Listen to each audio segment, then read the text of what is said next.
Psoriasis असेल तर माणसाला लोक स्पर्श करायला देखील घाबरतात. सोरायसिस हा काही संसर्गजन्य आजार नाही. तो एकत्र बसण्याने किंवा जेवल्याने किंवा स्पर्श केल्याने एकमेकांना होत नाही. तरी समाजामध्ये याबद्दल इतके जास्त गैरसमज आहेत की पेशंटला या आजारापेक्षा लोकांच्या नजराशी जास्त त्रास होतो. मग सोरायसिस आहे तरी काय? ही शरीराच्या रोगप्रतिकारक शक्तीशी संबंधित अवस्था आहे. सोरायसिसमध्ये त्वचेच्या पेशी ह्या अधिक जास्त पटीने वाढायला चालू होते, ज्यामुळे रुग्णाच्या त्वचेवर लाल चट्टे आणि खवले वगैरे येत असतात.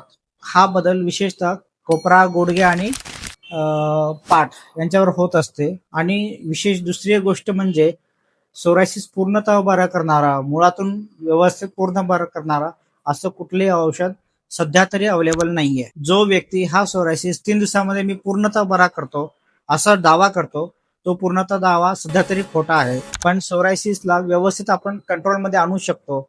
योग्य उपचाराने त्वचेवर चांगला नियंत्रण मिळू शकतो. योग्य उपचाराने चट्टे बऱ्यापैकी कमी होतात आणि माणूस सामान्य आयुष्य जगू शकतो. सोरायसिस हा लपवण्यासारखा आजार नाही आणि घाबरण्याचा तर नक्कीच नाही.